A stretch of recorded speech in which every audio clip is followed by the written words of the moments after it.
Seems to be a little upset. We can be ready for video. Yeah, I'd like to call the meeting to order.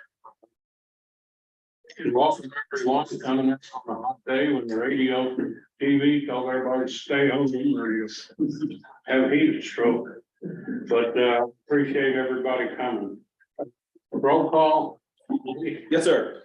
Thank you all for joining us. And let's see, let's start with Bullitt County. Here. Yes. Anyone from the city of Charlestown online? Anyone city of J-Town? Matt Meunier, we reached out earlier. He'll probably be here, but he might be a little bit late. City of Jeffersonville. New Albany. I usually jump on a little late. Shively, I think mayor's online. Here. Thanks for joining us, Mayor. Thank Matthews. Thanks, sir. Clark County. See Brian? I see Brian. Hi, Brian. Boyd County. Yes.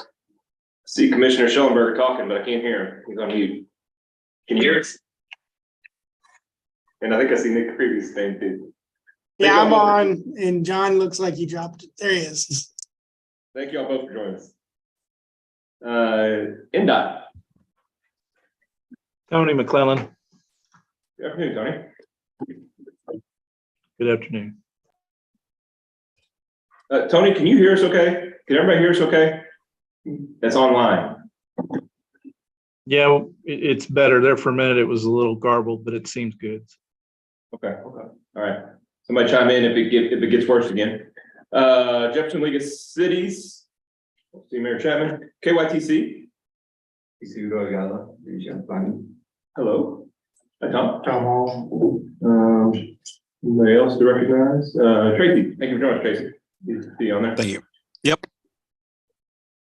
Louisville Metro. So Mike, where are you at? Mike, there you are. I see. Hey, Mike King here. Hi, Mike. We'll go back to New Albany. I see Claire. Thank you for joining us, Claire. The Regional Airport Authority, followed by Oldham County. Jim Urban for Oldham County.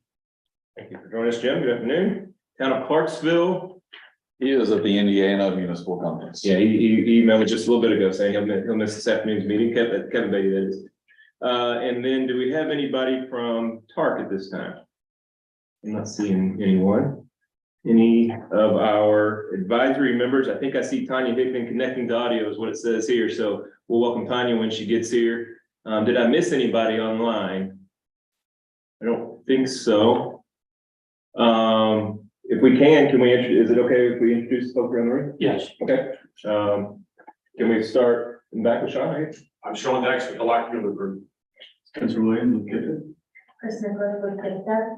Alicia Harper with GIFTA. Kyle Warren picked up. Jeremy Shaw picked up. Zach Herzog picked up. David Holmes, Prospect. Pete Dameron, American Engineers. Thank you all for joining us. Then Brady back there. How are you? Hi, Brady. Thank you all for joining us, and we certainly have a forum, and that concludes the roll call. Thank you. Next item is the minutes of the last meeting. Everybody had a chance to review. I'll entertain a motion. So moved. Take a second. I have a motion and a second. All in favor? Motion carries. Number 3 is the public comment period. Did not receive anything prior to the meeting. I'm not seeing anything in the Q&A. If anything comes up though during the meeting, I will address it at that point. Thank you. Yes, sir. Public involvement report, Greg again. All right. Go through the numbers and public comments that we received from July's outreach report. As always, start out with the website analytics as well as the social media. Our Facebook had a really good month. That was bolstered thanks to an Amendment 3 campaign. So we saw a good rise in impressions and engagements on there. Twitter and Instagram Twitter saw a little bit of a drop. We continue to see that. I think it just has more to do with our target audience on there. It's just not using it as much anymore. And then we stayed pretty even with Instagram for this month. Other good news though is we do continue to see rises in our website numbers. Our tip page and our MTP page were all both up again this month, so that's a good sign. We went to a couple of events. One of them was the Portland Promise Center Resource Fair. Mick, who is with our RTC, was also able to join me for that. And we're able to talk to the community out there, get some feedback, which I'll have here in just a second. Also met with the Kentucky Association of Government Communicators. We did receive 4 public comments from that event. 2 of them were asking for a stop sign traffic light at 20th and Portland. Talked about speeding in that area, how dangerous of an intersection that is. Another person mentioned just maintenance issues with the roads, fields need to be cut, alleys need to be repaired. And another person mentioned speeding on Shelby Street and wanted to see if there was anything to do to curb speeding in that area. That wraps up my report. Pretty quick and simple this month, but I'll take any questions if anybody has them. Any questions? Seeing none, we'll move on. Shift 2024. Committee. Thank you. Well, Greg pulls that up. I'll start by saying, on the 9th of the month, during the typical TTCC meeting time and date, we hosted a working group, a working group of Kentucky LPAs and KYTC. And at that time, a draft list of recommendations for boosting for the shift process. And that's what we're here to present today. I've got a presentation. I'll kind of go in a little bit more depth. Next slide, please. I think we all know what shift is, but it's the data-driven process that KYTC utilizes to, with the end goal of building a data-driven highway plan with projects that are well-rounded and data-driven. Next slide, please. It's data-driven because it has these 7 facets to it. The ones in red are new this year. That is a bike ped component, and then also a resilience component. So those 7 factors or components contribute to a project's score. Next slide. So here we are. Here's the kind of calendar. You've seen this before, I think. I know I've shown it a few times. Here we are on August 24th. August 24th is the date we're seeking TPC approval of what's known as the boost. The boost, for those that don't know, are additional points that are awarded to a small number of projects that goes on top of the scoring that it got through the scoring process described in the prior slide. We have that working group meeting on August 9th, and they're due into KYTC by mid-September. And then it'll go on to become ranked and prioritized at the district level. And then ultimately it'll turn into the draft recommended highway plan later in the year. And then a lot of those projects are sure to make it to the final enacted highway plan that will come out sometime in the spring. Next slide, please. So back in the springtime on the calendar I just showed, it showed that there's a sponsorship phase. So which projects got scored is dependent on, it wasn't all the projects, it was only the projects that got sponsored back in the spring. So we had a separate working group, the same group, same people. They met in the spring, April, as I recall. And the sponsorships that were awarded or established by the KIPTA TPC and by KYTC, the sum total is about 80 or 90 some odd projects. Okay, so those are the projects that were eligible to be scored. Next slide, please. And now it's time to boost the projects. Okay, and you can see what's on your screen now is the list of boosts or the allocations of the boosts. Okay, you see KIPTA in the middle of the screen, and that's not really us. Okay, so that's literally next door. So literally next door in this behind that temporary wall at 1 o'clock, the KIPTA the ARC Regional Transportation Council will do the boosting of the of 9 projects in Shelby, Spencer, Trimble, and Henry County. Toward the top right of the screen, you'll see 18 boosts for Louisville. That's what we're called. So Louisville means the KIPTA MPO, KIPTA TPC. Next slide, please. A little bit more about the boost. I went into a little bit of depth, and I'll share what we talked about then and at the working group. We got 18 booths. The TPC has 18 booths under our control here. That equals about 7% of the statewide booths. Okay, it's a decent percentage, I suppose. But and that's representative of Jefferson, Bullitt, Oldham counties. And so what do those three counties represent otherwise? They represent 21% of the state's population, 17% of the VMT, vehicle miles traveled, and nearly 30%, nearly a third of the state's GDP. You know, so that's saying we might not get as many boosts as others, right? You know, the responsible, you know, opposing argument might say, hey, it's about road miles. You know, projects, you know, in rural counties still are long. There's long roads that need improvement, need paving, need whatnot. So those three counties make up 6% of the road center line miles for comparison's sake. If you say that VMT is probably a good determining factor, VMT contributes to congestion, VMT contributes to the motor fuels tax, VMT contributes to exposure to crashes and pavement needs, and VMT also corresponds or correlates with economic activity oftentimes too. So if you say VMT is the best thing of the group to allocate boosts to, and if we got the same boost at the same rate as our friends next door do in the RTC, that is the VMT in the rural Kentucky county, or rural Kentucky counties, we would not have 18 boosts that we should decide that we're going to decide today, but we would have 61. Okay. All right. Well, that's rural. That's add. There's a few per county, so that might be okay. And that's KIPTA and KIPTA there, so we can't be too mad about that. But what if we got the same as our friends in Lexington and Cincinnati urbanized areas? They're a lot like us, right? A lot of urban area, a lot of population, a lot of VMT, a lot of GDP. We would at their rate, we would have got 26 or 29. So we got 50% more or so. That'd be nice. And then what if we took the three? If we said, let's look at what are the other 117 counties across the Commonwealth getting, and let's get boosts at their rate. We'd have 50, not 18. So I'm just throwing that out there. I'm throwing this all out there. Again, what's important is highway plan funding, not shift boosts. We gotta keep our eye on the prize. Okay, so let's not get too up in arms about this, but I do think that there's some inequities here, let's say. Moving on.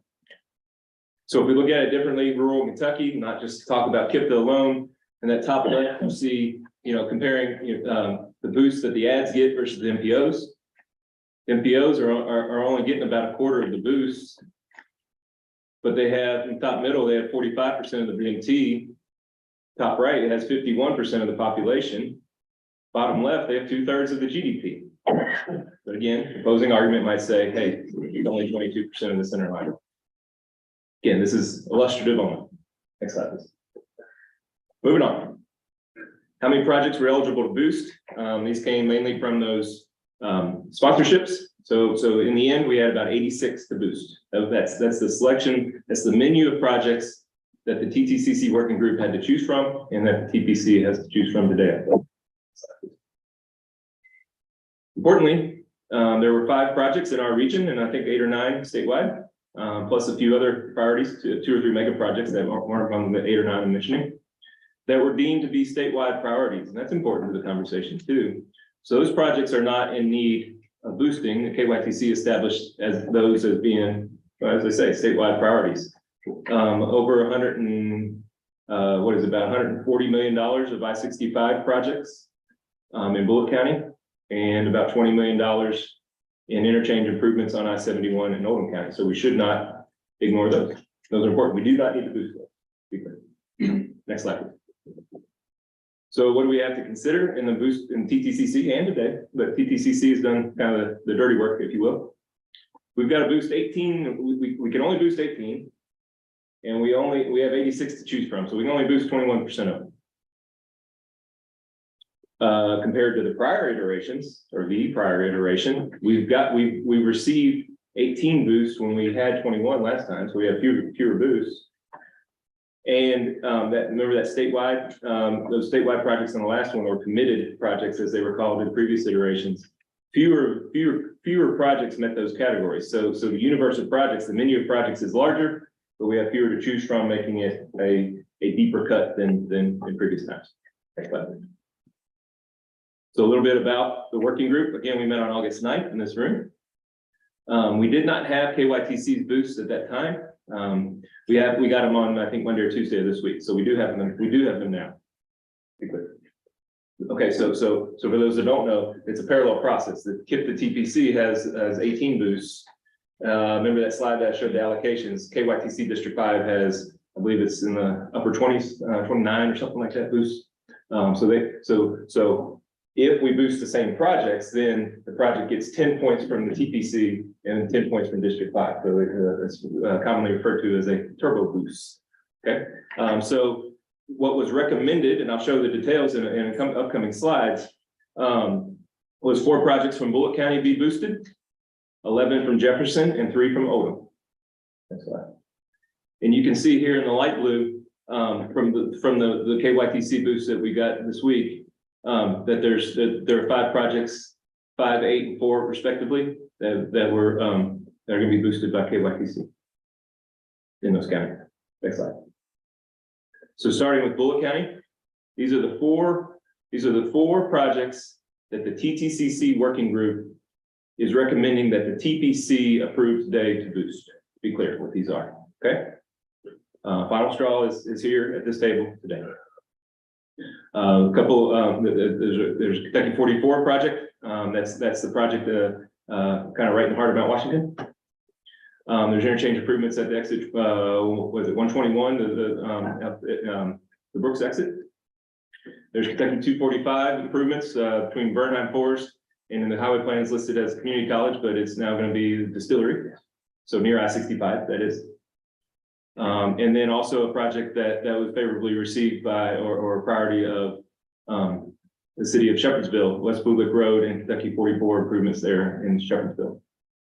So those were the 4 projects recommended by the working group in Bullock County. All right, next slide. Okay, so in blue, you see that of the projects KYTC has boosted, 3 of them were recommended to be boosted by the TTCC working group. Okay, that's a good thing. Those 3 projects, if these are the projects that get boosted today, are going to get that turbo boost. They're going to get the full 20 points. Okay, you get 10 from KYTC, you get 10 from KIPTA. If the blue ones get 20. Okay, so that's a good thing. It's a good thing that we agree. Next slide. Next is Oldham County. In Oldham County, there were 3 recommended to be boosted. One is improvements to Kentucky 53 south of LaGrange, south of exit 22 there. The second one is a project that's kind of been ongoing for a while, and a priority for a while, Kentucky 393 reconstruction in the area of Buckner, Kentucky. And then the third one is a widening of I-71 from Kentucky 329 to 393. So that's Crestwood to Buckner. And so those are the 3 that are recommended to be boosted by that group. Next slide. And you'll see here that 2 of the 3, so we got good batting average. 2 out of the 3 were boosted by KYTC, so that was good to see. Next slide. All right, Jefferson County had 11.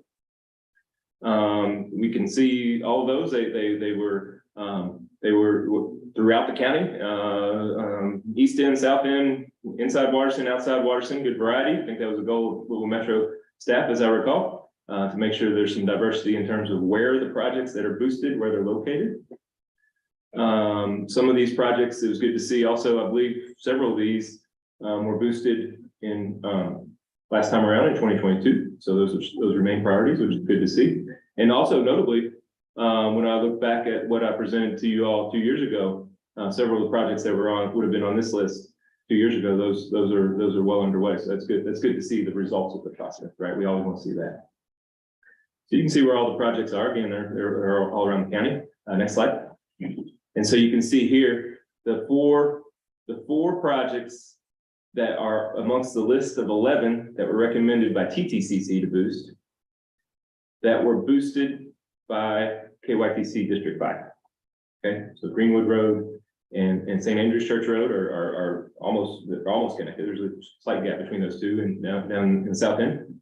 Taylorsville Road out east or southeast of J-Town, going toward Spencer and Shelby County. And then the Shelbyville Road project near, in the Eastwood area, are the four that would be, that are at least right now tentatively, to be turbo boosted. I think that's the last slide. So with that, we can discuss it, we can discuss further if we need to. We can look at the other projects, if we need to reopen it. We can go forth with the projects that were recommended by the TTCC working group. That is up to this committee to decide which projects get boosted. We can boost 18 other projects. We can't boost more than 18 projects, but we can say we want 18 different ones. But I do know that the working group thoroughly vetted those pretty well, and it was tough. It was tough to make the cuts. And if anybody that was at that meeting wants to speak in a little bit, that'd be happy to chime in just to hear from somebody else. That'd be nice as well. So I'll leave that to the group to see what we want to do in terms of approving those or editing those. And Andy, I would just, Jim's up here. I know Jim was there. And I'll make a motion to accept the recommendation from the working group, but with a caveat that at the end of this, we find it totally unfair, the way the numbers come up. If you look at it with the number that Metro had, they should probably get 18 themselves. I know Bullitt and Oldham both gave up one of the projects to them because of the unfairness.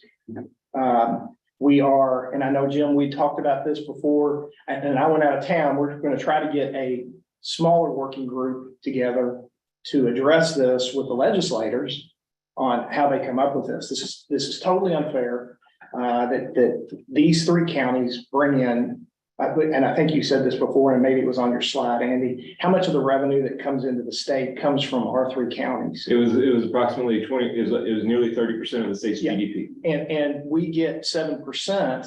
And again, I'm gonna make the motion because I don't want to lose sight, as you said before, you're 100% correct. Don't lose sight of what our end game is. But we have got to address the unfairness to, the elephant in the room is, a lot of that is directed at Metro. I get that. That's not fair in itself. And Oldham County brings in, median income wise, leads the state, and Bullitt County is one of the fastest growing counties in the Commonwealth. And we should be at least the 17%. We should, this is quite honestly, I think unacceptable. However, these are the rules, but we will go forward in next year. And Jim, I think, we'll get some other folks, and we'll get some folks from Metro. And we will at least try our best to make this far more equitable. And so that's my soapbox. I probably talked too much anyway, but I will make a motion to accept the recommendation from the working group. Thank you. Second. Second. Go ahead. Do we need to vote first before? You can have discussion. There should be discussion after the second. Yeah, ready for discussion? Yes, ma'am. Okay, excellent. First of all, I want to say on behalf of Metro, thank you to Oldham County and Bullitt, who made sacrifices in the spirit of what should be a regional focus and approach, but also in recognition of the inequity. And I would also say, please let us know what we can do moving forward. And we probably shouldn't be the ones having that their legislative branch, but please let us know how we can follow your lead and be at the table as we discuss this. Absolutely. Because, I hear about it from public folks. I mean, there certainly is this level of frustration and recognition. There is an inequity here, an impact to our region. Yes, and we will. Again, whatever happens with that, we don't know, but between the three, if we're driving 30% of the economic driver in the state, we should at least get 17%. It makes no sense to me, but again, these are the rules. We'll see if we can change them. Thank you. We have one more, Carrie. Oh, can't hear you, Carrie. Can't hear you. Okay. No audio from you. I think she said, never mind. Yeah. Maybe you can type it in the chat if it's a quick question or something like that. Otherwise, maybe we can catch back up with you in a minute or a little bit or something. She said, okay. I think so. I think we're good. Okay, any other questions, comments? It seems like we will be busy with the legislature here shortly. Well, I'm gonna, while we haven't voted yet on this, and it's really a pretty clean motion, and that is to accept the working group's recommendations. What I'd like to discuss after this vote is is it appropriate to do another motion to form that group that Keith was talking about?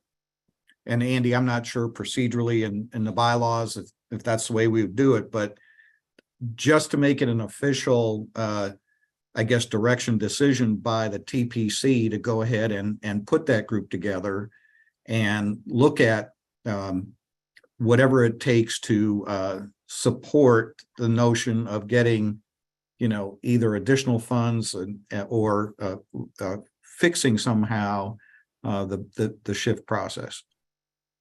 Again, it is within purview to create another working group. Yeah. Okay, so again, I think I wanted to just say that before we moved on to the next agenda item. You got to vote on this motion first, and then Keith, maybe you can think about what a motion would be for forming that group. Thank you, Jim. And I'm going to read Carrie's comment, if I might. I am supportive of the working group's recommendation and supportive of forming a working group to look at the regional perspective and to discuss transit bike pedestrian projects as well. Here, thank you, Carrie. Any other comments or questions? Okay, we have a motion and a second, all in favor? Aye. Okay, the motion carries. Now we're gonna look for I'll make a motion to create a working group with with representatives. I'm gonna put one from Metro, Oldham, and Bullitt. I think Jim and I have already volunteered. I'm volunteering you, Jim, anyway, if we would be a part of this, and then Metro would have someone, and then whoever else would want to take part in this. But with the emphasis on working with the legislators to come up with an equitable solution for the numbers that come out and how these numbers are divvied out. I know that's not clean, but that's the way I talk, so. That's my motion. Sorry. do we have a second? I'll second that. Okay, we have a second. Any more comments or questions? I would make a comment just from my perspective of being involved in the shift process since its inception, maybe 10 years ago. The Transportation Cabinet Division of Planning, manages that process. And it would be really good to start with those folks and get an understanding of how the scoring works and how it's derived and how it evolved and who's responsible for all that. And, the more you know about the numbers, maybe the more it might make sense, or the more the things that don't seem fair might come to light. So Division of Planning, we have a shift coordinator, our assistant director of the Division of Planning, his name is Jason Blackburn. And he's probably the first guy you would want to talk to. We will do that. Okay. Thank you, sir. Right, and so those, to the legislator, the conversation with legislators is important. And it needs to happen for lots of reasons. It needs to be continuous because I mentioned last month, I believe this year, last month, when myself and my two colleagues, counterparts from Cincinnati MPO and Lexington MPOs spoke to the legislators in a subcommittee meeting. And they want to be more delved into the shift process altogether. And so maybe it's coming from multiple angles and And I've heard that as well. So, but yeah, I think the same numbers that I crunched to put those numbers up on the screen today, it was real easy to do at the district level, and the same case could be made at District 5. It's probably underrepresented for all the same reasons. So, Agreed. So having made seconded the motion, I offer this amendment to Keith, who made the motion, that we add to the three groups mentioned in the motion of Bullitt, Oldham, and Metro, the Transportation Cabinet, and of course the KIPTA staff, as an amendment to that motion. Yes, I think that's a good. Mike King also says that would be good to present to the entire TPC.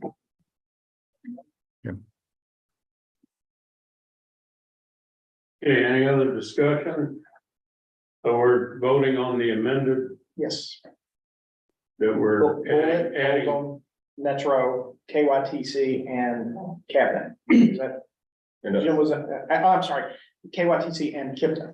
Yes. To form a group to combat the inequities that we see in the boost process. Okay. With that, all in favor? Aye. Any opposed? Motion carries. Thank you, sir. Thank you. Next item is the performance management plan update. Jeremy?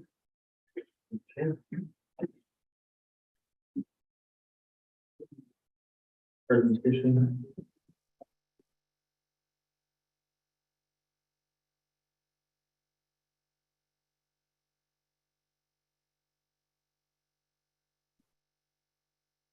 Well, good afternoon. I'm here to present Federal Highways Performance Management, performance measures for infrastructure and system performance. Those are otherwise known as PM 2 and 3.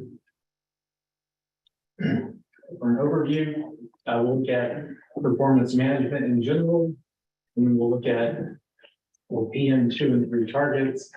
And then after this presentation, I'll request a previous PM 2 and 3. So here's a breakdown of performance management. PM 1, 2, and 3 is required by the Federal Highway. If you recall, every February, I'm up here presenting safety performance measures.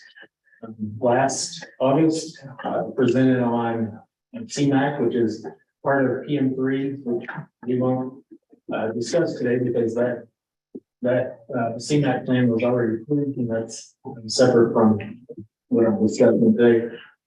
So those three are federally required, and then we also have technical development measures that are part of the MTP, which Spencer had presented on back in November of last year.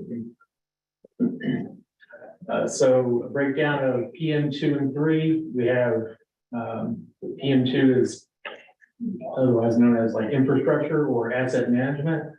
So we look at percentage of good and poor pavements and percentage of good and poor bridges, which is related to the deck area.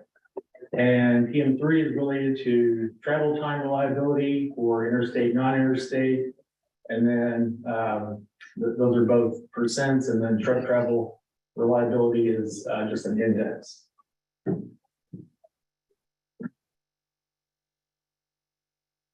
First, we'll look at PM2, infrastructure or asset management. So here's a table of all the percents for good and for interstate and non-interstate pavements. These are targets that were set by the states, Indiana and Kentucky, have established these. So what KIPTA is going to do is support these targets for this frequency period, because mainly because the way that pavement data is collected, all these numbers come from state-owned roads, and they have better collection, better and more standardized pavement collection methods than, say, local roads, which can vary between jurisdictions.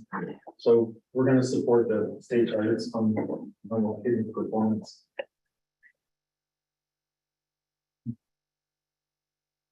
Here's the second part of PM2, the bridge performance, broken down by good and poor condition. Once again, KIPTA will support the state targets for these. These come from the the NBI, the National Bridge Inventory, which is federally maintained. So we're supporting the states on these. This performance period is off cycle with our MTP, which was just approved. And these measures, we're in that MTP, but since it's off cycle, we're looking at these separately. When we do go look at updating MTP in 4 years, then these measures will be recalculated, and we'll look at taking a more local approach. And rather than supporting the state targets, we can look at within the KIPTA region, looking at more local good and bridge condition numbers.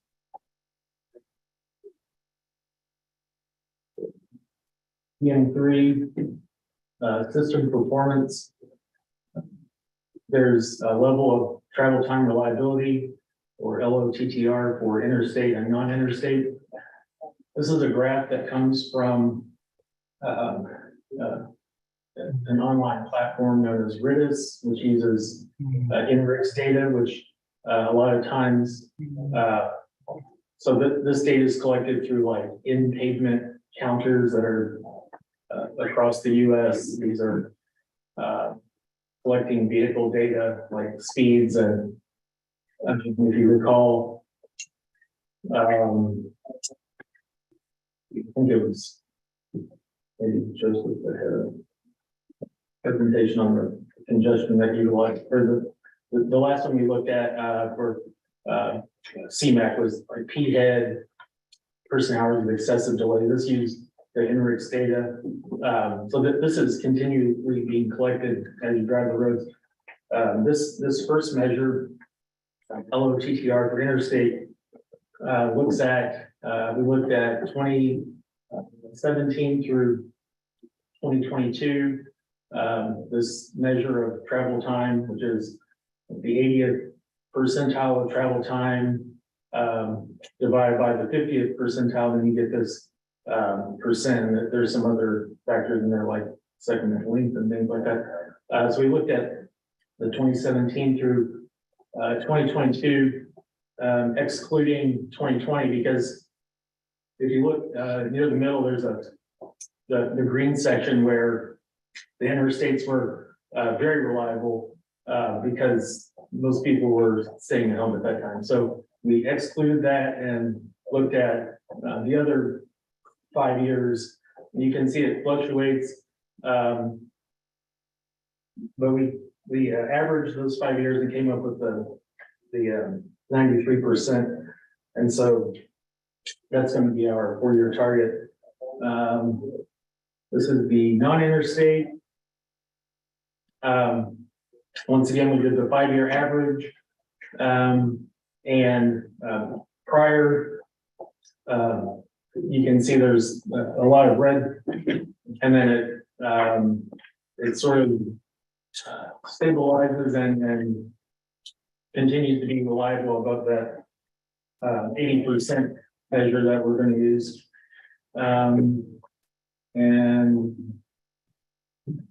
so this is the truck travel time index. This is only for interstates.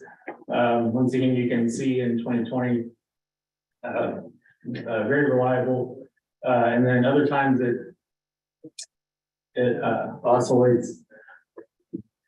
We did the 5-year average.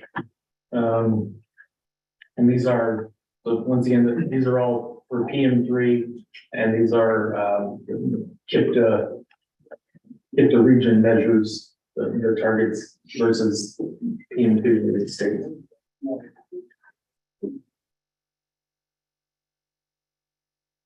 There's a summary, all the pavement performance numbers and bridge, travel time for interstate, non-interstate, and truck. These are the numbers, and you can see the PM2, the blurb about KIPTA supporting the state targets on those, and then PM3, those are the MPO targets.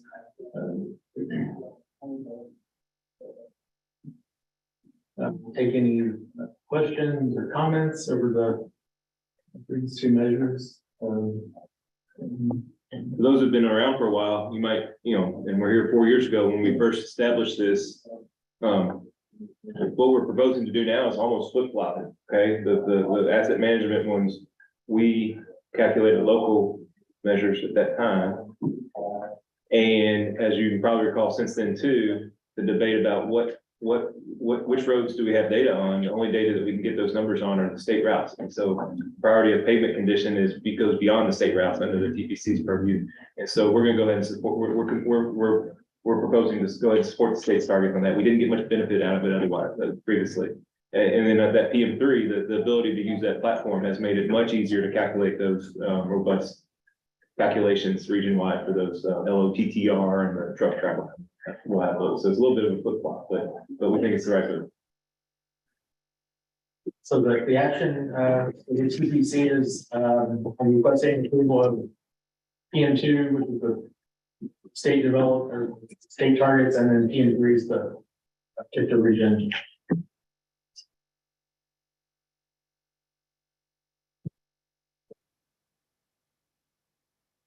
Okay, do we have a motion to accept this? Motion. We have a motion, second. Any more discussion, questions? Seeing none, all in favor? Any opposed? Motion carried. Thank you, Jerry. Number 7, Unified Planning Work Program Amendment. And Thank you, sir. Just like last month, we have another amendment of our UPWP, Unified Planning Work Program. Last month, we amended a couple of the studies that we awarded some planning funds to earlier this year. We added those. We added a couple of TARC planning efforts that FPA had requested that TARC ensure was in KIPTA's UPWP. And then we made another change or two last month. This month, there's another one. And that there's one single change in this month's, or in this amendment, that is to include the RAISE grant funding that FDA also requested TARC put in here, that the RAISE grant for the Broadway all the way. And so FDA has requested that that TARC ensure that it's in KIPTA's UPWP. And so with this amendment, it will be. We had a public comment period that ran early this month, and we received no comments. One simple change, page, I think it's on page 22, as I noted in the moving packet, just simply establishing and describing the Broadway all the way efforts. Yes, ma'am. And if I had to explain this to someone, I would say it's because TARC had to amend based on the FTA. Yeah, Yes. or FDA requirement. Right. Makes And sense. then that requires us to update. any other questions, comments? Entertain a motion. So moved. Have a motion, second. Second, all in favor? Any opposed? Motion carried. Thank you, Andy. Thank you. Next item is Safe Streets for All. Spencer? Just a quick update, just information only. For Safe Streets and Roads for All, the grant agreement has been signed, and we're just waiting signature from HWA, which could be in Bingham. Just wanted to thank everybody for your all's open match contributions. There's a couple agencies that haven't paid, and if you think you might be one of those agencies, you can reach out to me or Andy. I would expect to hear back from members of the TPC and the RTC, to hear back from maybe like me and Nick, or maybe even Greg and Andy with some outreach efforts. Might have maybe a few little information meetings and updates with individual local agencies. The scoping meeting with the consultant team is next week. We'll figure out more about the structure of all the agencies' participation into that, and then a likely kickoff meeting in the September to October timeframe. And then, think about who you want to represent each of you all at like meetings. Yeah, so we'll know a lot more this time next week, frankly, about where, kind of the structure of it, how many meetings you might, where they're gonna be, they're gonna be a kit there, we're gonna do a lot of those around the communities, there's 16 agencies involved, so the likelihood that we'd have one in each of the 16 places is low. But that doesn't mean we don't want participation from each of the 16 places. We definitely want that. And then the last thing, now that we are transportation division almost fully staffed, we'll be taking on a bulk of the SS4A work, but I don't see him in here right now, but just wanted to give Ethan Shragi a shout out for, helping us a ton on this in the last few months, and he's done a great job, kind of keeping the thing moving. So appreciate all his efforts, and I'm sure we'll still reach out to him some, just with questions on things he's worked on the last 3 or 4 months. So again, we had the grant agreement is what's called with the federal government. That's in their hands now. It was signed last week, and we're eagerly awaiting that. And once we have that, I think we'll be ready to roll. We've got a selected consultant. I think we announced that last month, and so we'll be working with them, like I said, next week at the scoping meeting. That'll get them rolling too, or get the ball rolling on that front too. And that's all I have. Any questions or comments?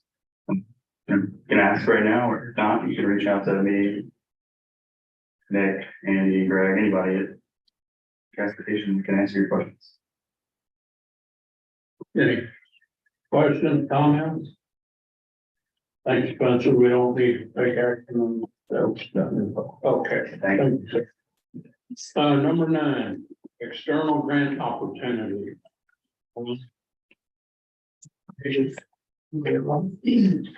So.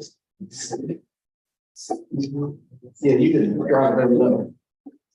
Alright, so before I get started, I think that'd be helpful if throughout the presentation, you do have any questions or comments, anything like that, you can do a slide on your phone and input that number. You can comment, you don't have to do this, you can comment, ask questions, you can upvote people's comments. It might be helpful if you're online doing us. So, first of all, a little about me. I'm a transportation planner. I just graduated from UK about 2 months ago. Been here for 2 months. So I'm focusing on active transportation and discretionary grant funding.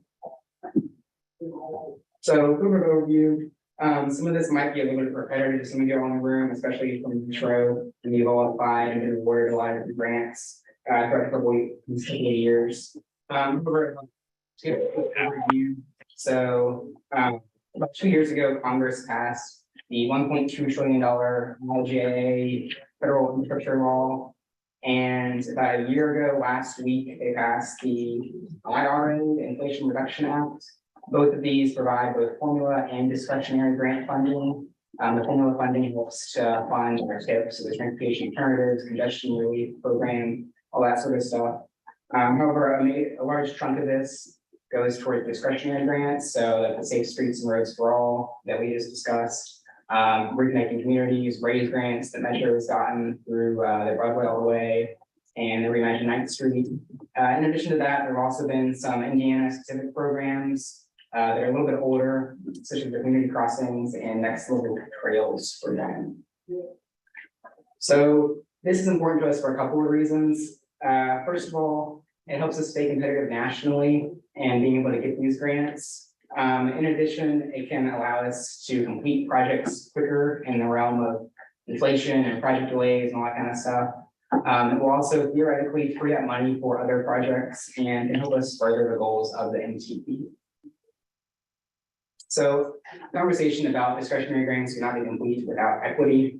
Equity has been a major guiding principle of this administration and all of its awarding agencies. If you're not familiar, Biden signed an executive orders for a couple of days in office that stated 40% of certain federal investments flow to disadvantaged communities that are marginalized, underserved, and overburdened by pollution. So some of these programs, some of these discretionary grant programs require their project to be located in Justice 40 areas, while others don't.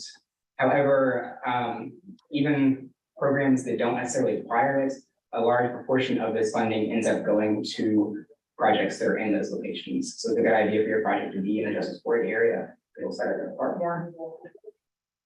So moving on to current funding opportunities, there have been two major NOPOs released in the last month or so, dealing with infrastructure funding. So the first is the Reconnecting Communities and Neighborhoods program.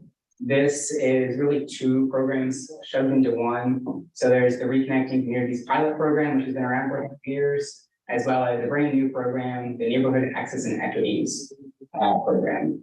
And this is due on September 28th.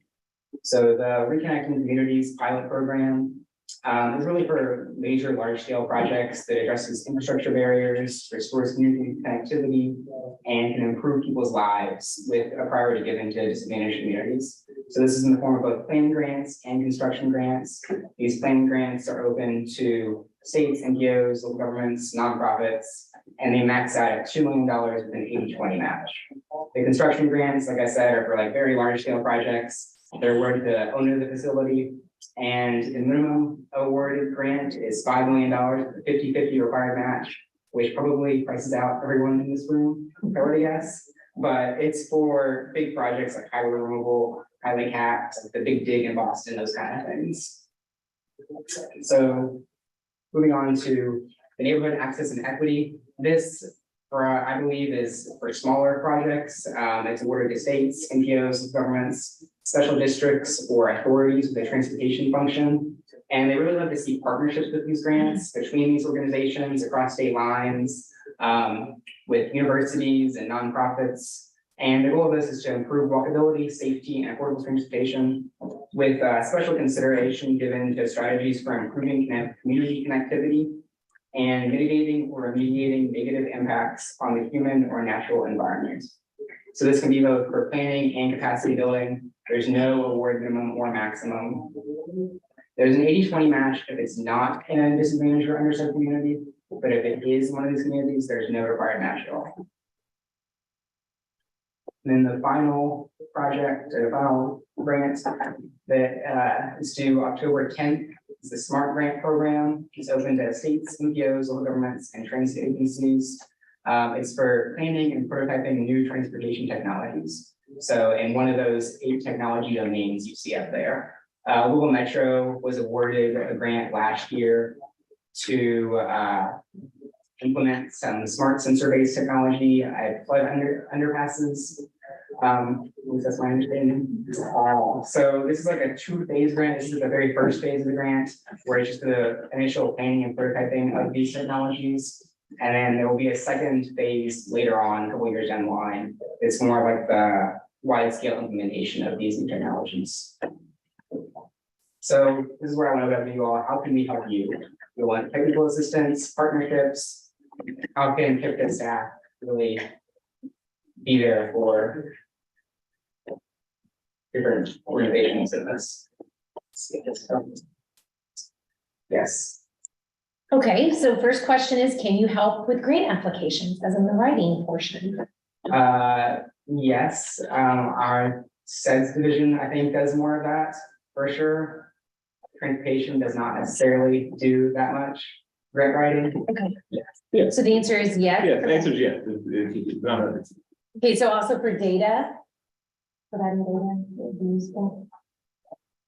For sure. I'm new, so that's trying to. You too. So. Okay. Okay, and then like letters of support or whatnot. Oh, Felicia, would you want to introduce yourself just since she's the Community and economic.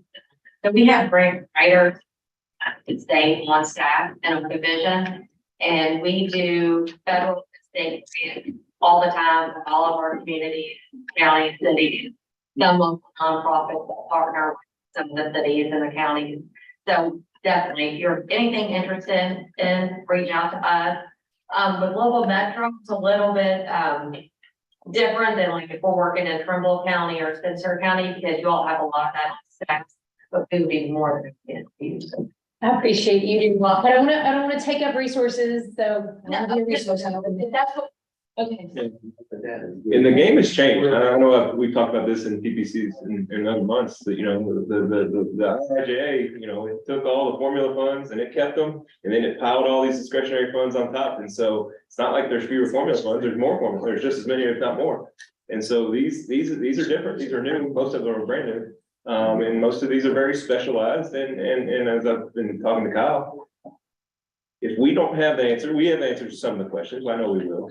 But when we ask those questions to others, federal highways and others, sometimes, it's very specialized. And so our folks there don't always know the answers too, but we're happy to help in that regard to base down some answers and some solutions. Is it eligible? What's it mean by these types of partnerships? Which one is eligible for Justice 40? All those questions. We're happy to help the best we can. And they're very good. We went through a grant process a couple of years ago. These folks drove. They're very good. And the data available and research to help get that and beneficial. Non-marital. Go ahead, we do a lot of different grants and just transportation related. That if it is a transportation project, if it is in a low and moderate, income area of local metro counties, we can actually pull from the funding. Excellent. You're also, it's for the social service grants too. Well, and hear me say, Felicia, if ever I'm like, or anybody that I work with is pesky, we do a good job at asking the questions. If it's a capacity issue, just let us know. We do understand. Okay, thank you. I think Carrie has her hand up. I know we can't see it on the screen. Can you hear me now? Oh, it's a miracle. I just wanted to make a plug, talking about grant opportunities, a plug for Federal Transit Administration. We had applied for 2 different grants last year and we didn't get them, unfortunately. Kentucky, KYTC got some, but we didn't. But we did a debrief on the grant opportunities and it was very, very helpful. So I know we're talking about some of the new grant opportunities, but if there were opportunities that,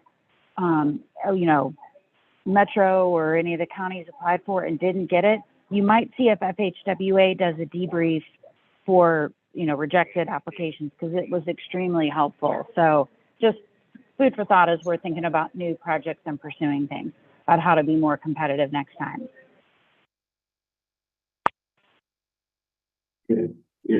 Ms. George and Kyle both said that how they're new here. We're all new to this meeting, right? So don't be shy. There's not dumb questions. And it's the way the game's played right now to go chase some of these grants, and they're not all of them are going to be perfect for your community, but maybe you might see something from Kyle in coming months. Maybe you saw something today. Maybe you see something next month and month after that in the winter time. But yeah, let's to the spirit of this meeting. Let's get our fair share. Come back to this community, this region. And they are kept up to date on our TIP webpage as well as on our transportation.org site. So this is not something that MPOs, I think, have dealt with in the past. So we're new to this as well. Like Andy said, I think we're all new to this. On some level, yeah, sure. And you all do a good job of keeping these updated on our newsletters that go out also, don't you? Yes. Opportunities, so please read those.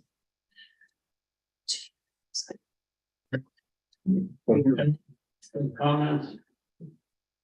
I would make one comment is that sometimes community, cities, counties, whatever, decide they go after grant money. And sometimes the cabinet makes a good partner. But if you do that, we have a grants office within our program management office in Frankfurt.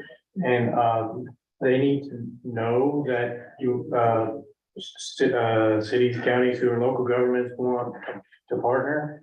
And they need to know before the money is applied for.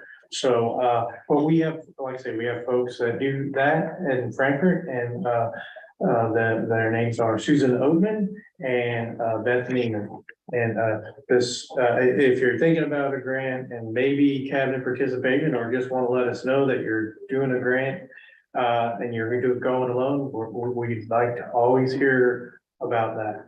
A lot of the funds sometimes flow through the cabinet. Sometimes they don't nowadays, which is new, very new.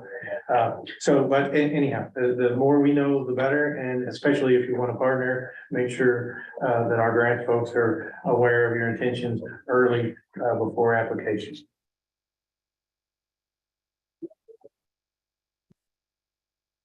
Any other? So, all right, thank you, Kyle. Next item, project application update, Brady. Thank you. And my name is Brady Hill. For those of you who haven't had a chance to meet yet specifically, but yeah, I'm just going to do a little update on our project application process today.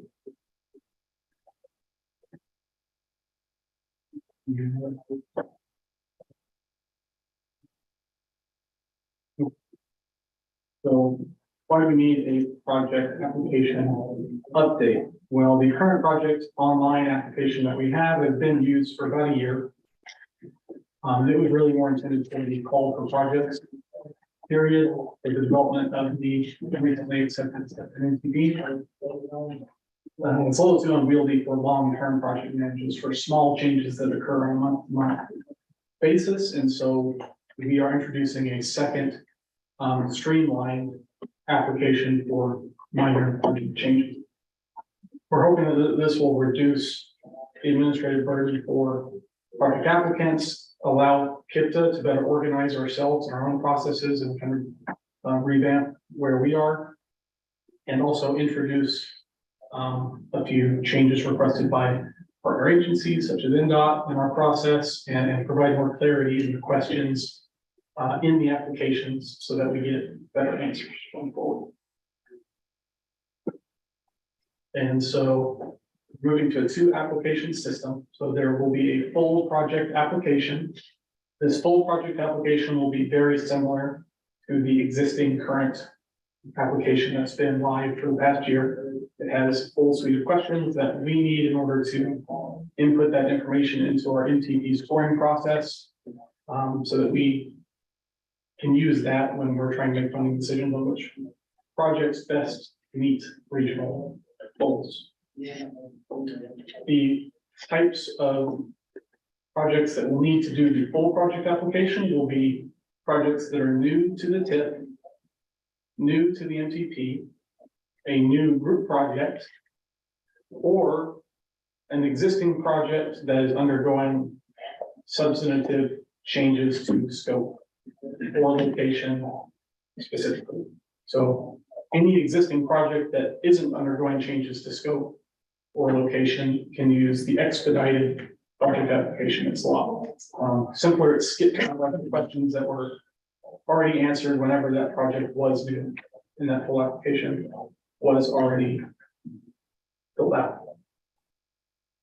We had a meeting last week, August 18th, where we invited a representative group of project applicants to meet with us on Teams, and links were provided for these 2 project applications as a draft to say, hey, you can look through them and see what works or doesn't work, provide us comments with whatever you may think. And we had that meeting on Friday. We received a lot of comments back. One of the main ones was specific to the project application, was a request to have a confirmation of the application via email that like, hey, this application has been received, is being reviewed by KIPTA, and also a PDF or some kind of copy of what was actually submitted. That sounds simple, but it's a little more complicated on our end, but we're looking into doing that and meeting that request in the coming days. Also in the coming days, I'm going to be recording some walkthrough videos for these applications to show people how they work, and as a reference for those who haven't used them before. Those will be available, and I'll let y'all know when that gets released. And if those videos don't answer questions, feel free to reach out to me or reach out to Chris. And for the time I have with you, I'm going to run through real quick what the expedited project application looks like. If you go to kipta.org, you have your transportation drop down here. You can go down to the transportation planning portal. It's in the same location as the current project application. You can go down to forms here. And this is what it looks like right now. There's the KIPTA project application. When it gets updated, there will be this icon here will be removed, and there'll be 2. So it'll be the full and expedited, and you click on the one you need, of course.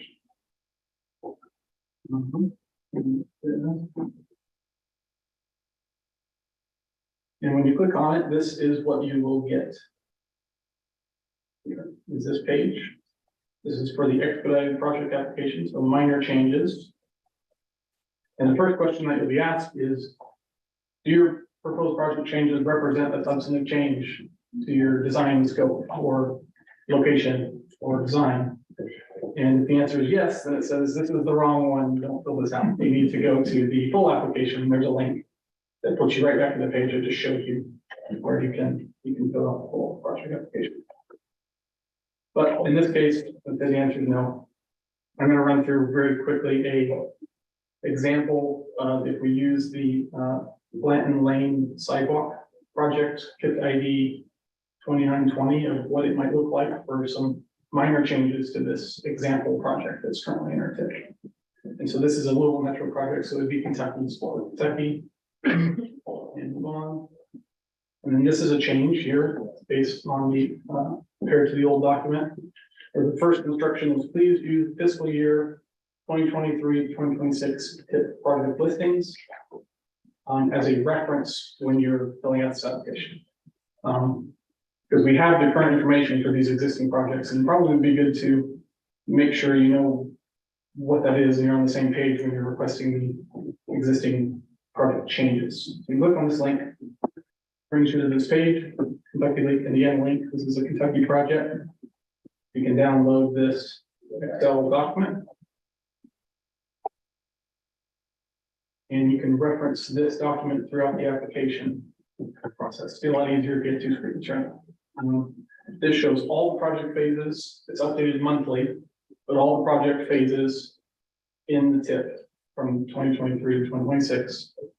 You can see here, this is a KYPC project, get to ID 128 here.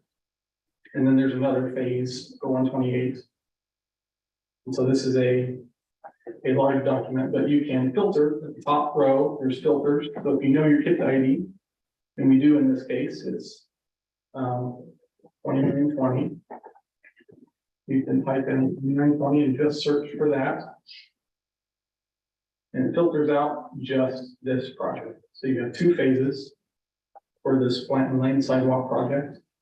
Gives you your project description, current as of the month. Gives you your current project cost. Open the public year. Your phase is right of way, for federal funding. So this is everything that we have currently. And you can use this as a reference once again while you're filling out your document. And this link is provided continually throughout the application. And here's the application. You fill in this information, KIP ID, project name, state ID number. All of this information is available in that Excel sheet. In a brief summary, describe the changes. Basically, just in the simplest summary, what are you doing? What are the changes that were actually made as a proper cross-reference for us looking at your application to better understand your intentions? If there's anything that's confusing, then there are questions here that say, do you need to make any changes to certain things? The first one is project description. Do you need to make a change? If it's easy, you just put no and move on. If you do, then there's yes, and it provides an option for you to do so. But if you don't need to, which most of the time you don't need to change your project description, you can just say move on. And it's the same for all these other topics as well. Total project cost. Here we show change here for $3 million for increase. Both here, etc.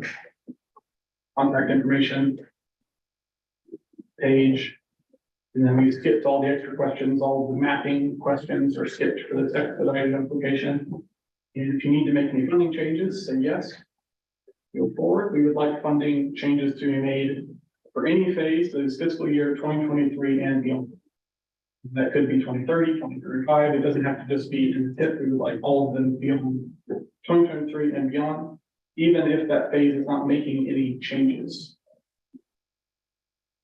So for this first phase, for example, it's a utilities phase 2024 using TA funds. And this is exactly the same as the Excel spreadsheets. We're not proposing any changes to this phase, but we still put it in here for our own records to make sure everyone's on the same page. Go forward, we are making changes to the second phase, this construction phase. We moved it to 2026. The funding dollars increased, and so we stated that here. One other change to note is based on NDOT recommendations, they would like to have a construction engineering phase. And so in the drop down, there's a construction engineering Indiana only and a construction CN Indiana only versus a construction C Kentucky only. So there's two constructions, but just pick your state. It should be relatively straightforward. And those are the only changes we need to make. So there's these extra pages and we can just click through. If we had a future phase, if there was a 2030 phase, we would also put it in, but there's nothing in this case. If there were 10 phases we need to put in, there's a drop in, only 6 fill-ins available, there's a drop in spot, or you can drop a PDF or Excel document to show all of your new phases if necessary. Well, lastly, just a couple of acknowledgements. I understand that if this project application requires a cost increase of federal funds from the MPO dedicated funding source, in this case, it's for TA funds.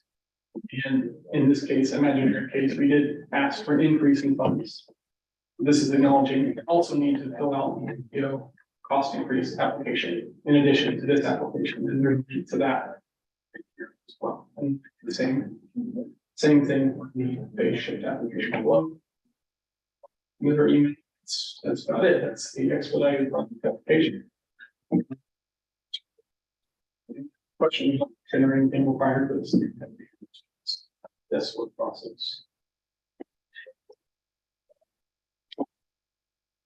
Already noted that the current one is, had lots of comments about how burdensome it is to do, hey, I just need to make this simple change that we did right here, and that would take, what we do it in 5 or 10 minutes, and that's with a lot of explanation of these things. Hopefully this will save you or your staff substantial time, especially when there's a batch of these that need to go through, let's say, any given process.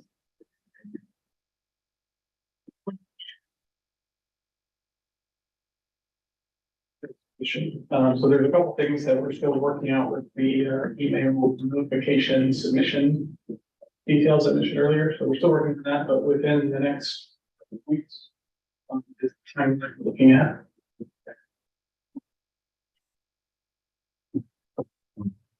Anybody have any questions, comments? Thank you, Greg. No action is required. Next item, director's report. Yes, sir. Sometimes I do a staff update here and I talk about transportation division staff, but I'm going to do one and not talk about transportation division staff. For those of you that attend the board meetings, or those of you that know her, next week is Kelly Tyree Cecil's last day at KIPTA. She's retiring from KIPTA. So she's going to retire, I think next Thursday, I believe, her last day. So if you see her maybe in a few minutes, wish her the best.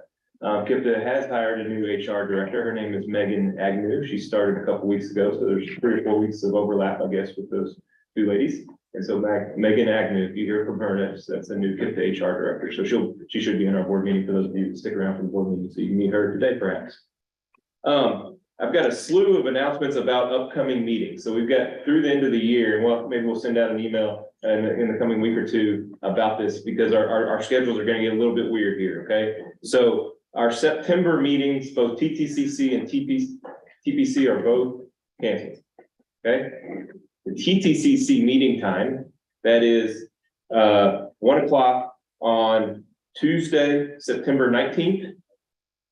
Just like we did this month for the shift working group, that time will be utilized for the twice a year, every 6 months, whatever we call it, Kentucky Dedicated Funds Progress Working Group. Okay, so we'll meet. So most of those folks have at least in our minds, they have KIPTA on their schedules, and so they can keep them on their schedules, and then we're gonna have that meeting at that day, utilizing that time. So that'll be the time to discuss many of the project changes that we expect to have here at the end of the fiscal year. Again, Tuesday, September 19th at 1. September TPC, next month's meeting is going to be, we're going to go ahead and cancel that meeting. The KIPTA board, for those of you that attend KIPTA board of directors meetings, is on for next month. Plan on being here for that next month, September 28th. In October, we'll have our regularly scheduled meeting, so nothing unique in October. November. In November, many of y'all know it's the time we have the KIPTA annual meeting. And in recent years, we've had, or we always have a conflict with Thanksgiving. You know, our meetings are on the fourth Thursday. The fourth Thursday is Thanksgiving. And so we've typically had annual meetings on the Tuesday that precedes that. But this year, the annual meeting is going to be on Tuesday, the 14th. So that is, let's say, a week and 2 days in advance of Thanksgiving, the Tuesday of the week before Thanksgiving, Tuesday, November 14th in Shelbyville. Okay, that's the KIPTA annual meeting, Board of Directors and the RTC. Since it's in Shelbyville, in part, that's the reason we're not going to have a TPC there this year. Shelbyville is outside the MPO, and we don't want to. We prefer to keep the TPC meetings in the region. And so the TPC meeting in November, we're proposing to host that instead of the fourth Thursday of November, aka Thanksgiving, on the fifth Thursday of November. So November TPC will be at 12:30 in this room on November 30th. Okay, so it's going to be a week later than usual. Okay, that could be a virtual only, being around Thanksgiving. We may end up doing a virtual only. So Thursday, November 30th. And didn't you mean September the 13th for that Kentucky dedicated meeting? Did I have the wrong date? You said Tuesday the 19th. 19th, excuse me. Thank you for correction. I think I saw correction. Tuesday. It's Wednesday the 13th, right? Wednesday, Same time the as the 13th. TTCC. TTCC time, whenever you or your staff had on TTCC, that's when we're gonna meet in this room and talk about your projects and your project changes and your project, how far your project's moving along on the Kentucky side. The Indiana progress report meeting, that's where I got confused. I have it on my notes right here. The Indiana progress report meeting, that's the meeting we typically have in Clarksville every 3 months. That meeting is indeed on September 19th. Kentucky on the 13th, Indiana on the 19th. Thank you for the correction. At what time? 1 o'clock both.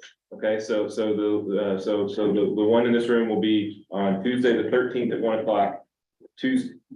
Wednesday, the 13th at 1 o'clock. Indiana, Tuesday, the 19th at 1 o'clock in Clarksville. We're good at Clarksville. We know we're at Clarksville. Okay, so Wednesday, the 19th, Tuesday, the 19th in Clarksville. I got quit. Okay, we'll send out an email that has all the details. And last but not least, some of you all are awaiting contracts from me. We got a series of 4 or 5 contracts just last night.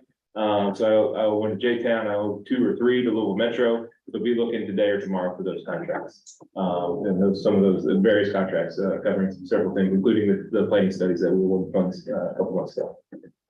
That concludes my report. I'm so sorry it's so confusing, but we'll clarify it with email and writing soon. Greg's better at the details than I am. Sorry, that concludes the report. Thank you. Any other business to come before the committee? Seeing none, I'll entertain a motion to adjourn. So, second. We have a motion and a second, all in favor? We stand adjourned. Thanks everyone for coming.